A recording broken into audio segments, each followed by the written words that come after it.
కర్నూలు జిల్లా పాణ్యం ఎమ్మెల్యే కాటసాని రాంభూపాల్ రెడ్డిపై కబ్జా చేస్తున్నారని అసత్య ప్రచారం చేయడం తగదని వక్ఫ్ కమిటీ సభ్యులు ముల్లా హుస్సేన్ తెలిపారు. కర్నూలు నగరంలోని ముజఫర్ నగర్ ఎదురుగా ఉన్న సర్వే నెంబర్ 524లో ఎమ్మెల్యే 2 ఎకరాల స్థలాన్ని కబ్జా చేశారని తెలుగుదేశం పార్టీ నాయకులు విమర్శించడం సరికాదని ఆయన మీడియా సమావేశంలో తెలిపారు.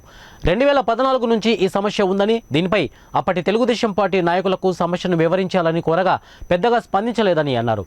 అప్పుడు ఈ విషయంపై వార్తాపత్రికల్లో ఎలాంటి వార్తలు రాలేదని, కేవలం వైసీపీ ప్రభుత్వం అధికారంలోకి కాటసాని రాంభూపాల్ రెడ్డి ఎమ్మెల్యే అయిన తర్వాతనే కబ్జా చేశారని మీడియాలో అసత్య ప్రచారం జరుగుతోందని ముల్లా హుస్సేన్ తెలిపారు. వనం మనం స్కీమ్ ద్వారా దీన్ని చెట్లు నాటిస్తామని చెప్పి ఆ రోజు చెప్పి ఏది చేయలేకపోయారు. ప్రభుత్వం మొత్తం అయిపోయింది.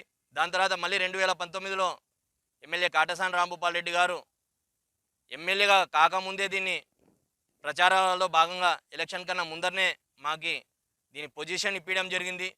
దీని గురించి సహాయ సహకారాలు మరి గవర్నమెంట్ ఏర్పాటు జరిగిన తర్వాత దీనిలో ఒక కమిటీని ఏర్పాటు చేసి వక్ఫ్ బోర్డు నుండి అఫీషియల్గా కమిటీని ఏర్పాటు చేసి మరియు దీనికి 10 లక్షల ఫండు కూడా అతను మాకు సహకరిస్తామని మాటిచ్చారు.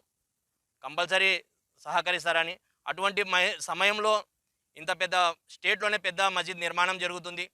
ముస్లిం మైనార్టీ లీడర్లు మొత్తము, ముస్లిం ప్రజలు మొత్తము, ముస్లిం సమూహం మొత్తము కాటసాని రాంభూపాల్ రెడ్డి గారికి సపోర్ట్గా ఉందని ఒక దురుద్దేశముతో ప్రతిసారి 524 సర్వే నెంబర్ను తీసుకొచ్చి రాజకీయంగా వాడడము మరియు ఎమ్మెల్యే కాటసాని రాంభూపాల్ రెడ్డి గారు కబ్జా చేయడము అని చెప్పడము, ఇది ఎంతవరకు సమంజసమో మీరే ఆలోచించుకోవాలని మీకు మా కమిటీ ద్వారా తెలియజేయడం జరుగుతుంది.